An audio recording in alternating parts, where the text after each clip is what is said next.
What's happening, my beautiful people? My name is Dirty Mike, and today we're going to talk about player instructions explained. A lot of people ask me about tactics and instructions, and I put out a video recently explaining custom tactics, what each section means, what you're trying to put together for your gameplay, and this is going to be relatively similar, except we're talking about player instructions, which instructions matter the most. And I'm going to cover a few of the more popular formations that I use on a regular basis, so you have an idea why I'm using these player instructions. And it's a combination between personnel and play style, and then adding that formation into the mix. Because if you're using a narrow formation, then you should play a certain type of way. Otherwise, you might not be getting the most out of your gameplay. In the comments down below, let's start some dialogue. If you could only adjust 3 positions on the pitch in terms of player instructions, for example, a left wing, a center mid, and a fullback, what are the most important changes? What would those 3 changes be? I want to know in the comments. And if I don't talk about one of the formations you use, I'd love to know what you're doing. Are you cutting inside? Are you staying out wide? In behind? Let me know, because I'm only going to cover a few formations that I've used a lot this year, especially in FUT Champs, and I kind of explain what player instructions work and why I think they work. You see the fresh gear? Remember Dirty Mike 10? Can get you to hook up on those custom snapbacks and hats. Hold on, roll clip! Catbeast.com. Design your own custom snapbacks and hats. Starting things off right with the 4-3-3-4, and ignore my squad. If the chemistry's not perfect, players are a little out of position, I'm going to use the same team as we carry through. If I'm looking at this team though on screen, and we're looking at this formation, the first place that I want to start is your fullbacks, your left back and right back. No matter what formation you're playing, your fullbacks should always be on stay back while attacking, in my opinion. We don't need them to leak forward farther than they already do. And most good fullbacks this year, they get forward on their own. They're welcoming themselves to that attack. You don't need to tell Kyle Walker to join the attack. You don't need to tell Alaba or Brema or Alexandro or Bellerin or Klein. You can name a bunch of players. You don't need to tell them, hey, please attack a little bit. No, they're doing that on their own. They want to get forward. They always say defenders want to be strikers. Well, don't worry about that. They're going to stay true to that saying, to that phrase. This is a change you should make. And I do want to put out one disclaimer. If you switch formations, you've started a match, you change formations in-game, your player instructions will reset. Therefore, you're going to need to put those through again or make some adjustments. And that makes sense. If you think about this logically, if I was playing a 4-1-2-1-2 and then I switched into a 4-3-3, how would my player instructions carry over? Nah. They've got different options now. It's not going to work. But I do want to put that into this video. I've talked about it many times, but people seem to forget, and it's a frequently asked question I've received. Please remember to change your player instructions if you swap formations. On to the center mids, and this is where I want you to take into consideration the personnel that you have. Is he a defensive center mid? Is he a balanced center mid? Because if so, it's nice to have stay back while attacking. I also like stay on the edge of the box for crossing, especially if it's a small player. So a Conte, stay back while attacking, edge of the box, he's defensive based, because I don't need this guy to get forward. He's not somebody that I'm looking to have join the attack for counters. I'd rather have him breaking up the plays and dominating the midfield. And I don't like to be aggressive on interceptions unless maybe I was chasing a match, because your players get so tired. I never mess with the positioning freedom. If you guys know more information about positioning freedom, you let me know. But I just stick to position. We're good. I want to know where you're at. I've got an organized mindset in terms of how I'm playing. Other center mid, and I suppose you could have both center mids on the same tactical setup with player instructions. But I usually will have one that's kind of sitting back, and the other one I just leave them alone. Let them be balanced. So if you have someone who's better going forward, not touching it. But it's good to have at least one of your center mids who you know you can count on in terms of his positioning on the pitch. And then when you're looking at that cam, it's always going to be the same for me. Please stay forward. Stay forward. If you're playing the 4-3-3-4, the cam is going to make or break your squad. So I want him to stay forward. I want him to be involved in the attack, and he starts my counter every single time.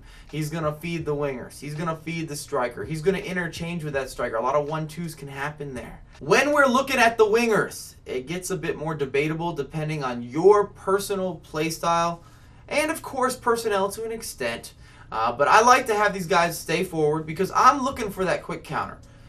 In my mind, the best circumstance is the ability to be able to build up and to counterattack swiftly and having that direct play. I also will have them at get in behind, and that's pretty much the standard for me.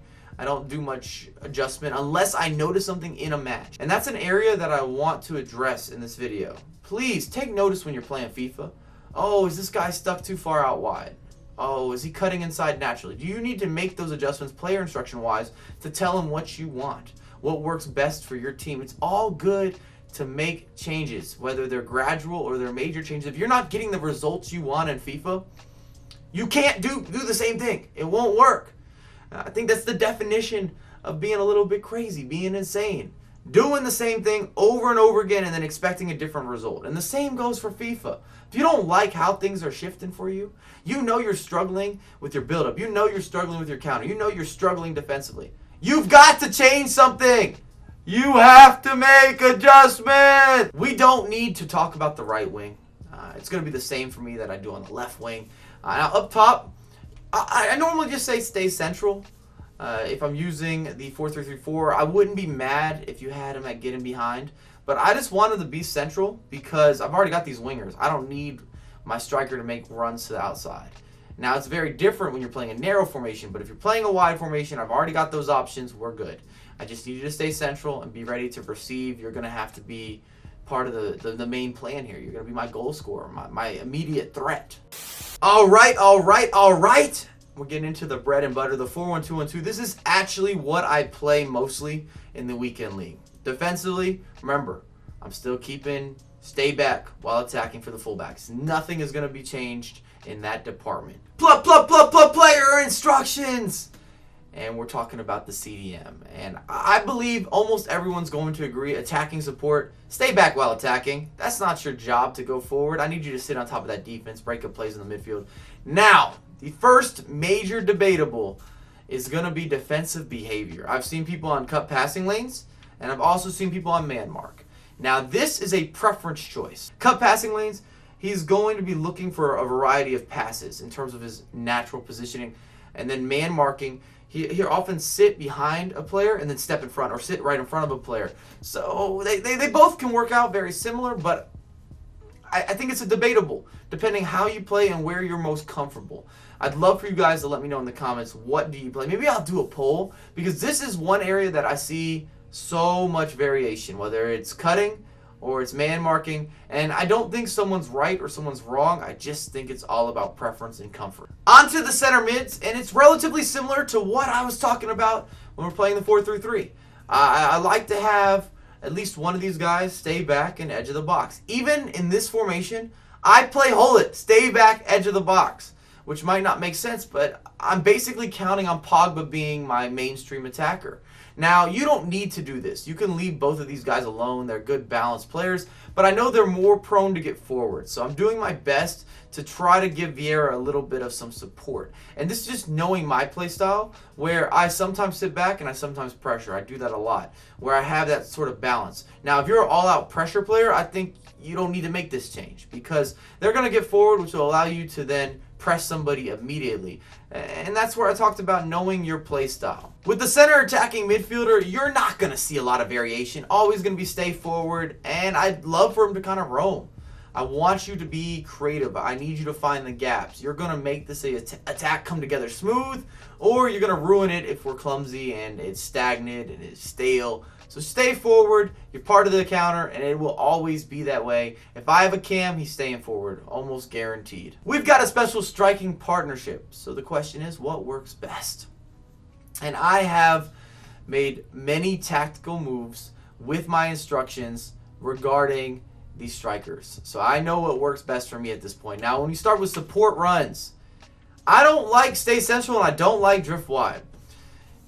Both of them don't work well for me. Stay central, then I have two strikers in a narrow formation that never will make a run out wide, and you need that outlet sometimes. Now, if you have them at drift wide, then you're losing the center aspect. That's not good either. However, what I will tell you I like, attacking runs. We're going to tell them to get in behind. So we're making counter-attacking strikers. We're making aggressive strikers. And then when you go basic defensive support, no. We don't want that kind of defensive pressing. Press the back line. Sit on that last man. When you have guys that have pace, and now if you have a slow striker, this could vary a little bit. So if you've got a Lukaku or a Benteke, I'm not saying they're slow, let me rephrase, but they're not going to be that in-behind type of player. You can still have them pressing the back line, but don't even worry about that in-behind. You need them to receive the ball. They might be your dime dropper, your facilitator, your target man. But if you have two fast strikers, make the counterattack. Press back line, get in behind. So with both of these guys, that's what I'm going to be setting up. But you have to know your personnel. That's what's so important when you're putting together play instructions. Just like if I had two center mids that were 5'7", 5'8", both of them stay on the edge of the box. I don't even want you to make a run inside the box. I realize you could finish a pass across or something along those lines, but it's wasted for me having those players make those attacking runs and getting into the box, and most of the time I'm not even going to be able to provide it to you. You're not going to win a header. So we might as well have you on the edge, and you can get back quicker. Staying on the edge of the box is important because it allows you to get back to the defensive duties a little bit faster. If you're committed all the way into the box, you got a long run back, and that's where people start to get countered from time to time. Last formation we got on screen, the 4-2-3-1. And I often swap into this formation when I'm trying to close out a match in FUT Champions. I'm up 2-0. It's time to add another CDM and less strikers, less attack. I'm still going to be able to score goals, but I just want to have a little more defensive support. We can start with the fullbacks, but you know what I'm going to say. Stay back while attacking. So let's go to the CDM. We got Ruud Gullit and Patrick Vieira, not a bad partnership. And don't worry about chemistry. I'm just using the same team as I apply to each formation, and I'm showcasing what instructions I would use and why. So what are we doing? Well, relatively simple. Cut passing lanes, and then stay back while attacking. These guys are in the squad to break up plays. Or at this point, for me, I'm closing out the match. Now, the debatable, as previously mentioned, is cut passing lanes can turn into man mark. If you prefer that, go for it. Or if you want one of them man mark, one of them cut passing lanes, I don't know if that's an issue. I'm looking forward to the comments regarding man mark versus cut passing lanes because I feel there's going to be some enthusiastic supporters of this channel where people swear by one or swear by the other. I could be wrong, but for both CDMs, that's what we're going to do. We have 3 center attacking midfielders, which means we have 3 players that are going to stay forward. You see, I've already adjusted it there. Stay forward. I still want to have an attack. I'm not trying to set up shop. I'm not trying to park the bus. I want to be able to score goals. And the 4-2-3-1 can work nicely for build-up as well as counters. And if you've never played this formation, both the left center attacking mid and the right center attacking mid, both of those guys play a little bit more like wingers. They're much wider than you might assume or might guess if you're just looking at this formation at face value in terms of everything looking narrow, but in game it definitely looks a little bit different. Up top, we've got the Portuguese Ronaldo. Yeah, that's a good player to have up top. And with the attacking runs, a lot is still similar. Get him behind and then press that back line. You want to make a player that's aggressive. You want someone who's going to be able to press your opponent, who's going to cause problems. And if you've got Ronaldo running at people, that's always going to be a good look. If you disagree with any of the player instructions that I'm showcasing in this video, let me know what you change and why. Don't just leave me hanging with, hey, I don't like that, or I don't like this. Let me know what the deal is. And I know that I left off many formations. I want to see what you're doing in maybe the 4-3-2-1 or the 4-3-1-2. I took some of the most commonly played formations on my end, so I know exactly what I'm doing for player instructions like clockwork. If we pause the game, you would be impressed with how fast I could do my player instructions. If only we could tell that to women, and that would go over well at the bar, right? Hey, listen here, Cheryl, or Katie, or Charlene. My player instruction game, oh, it's premium quality. Oh, you're going to be impressed. Wait till you see the speed of the execution. But if you enjoyed it, drop a thumbs up. Subscribe if you're brand new. Happy to have you here. Looking forward to all the comments down below. Peace.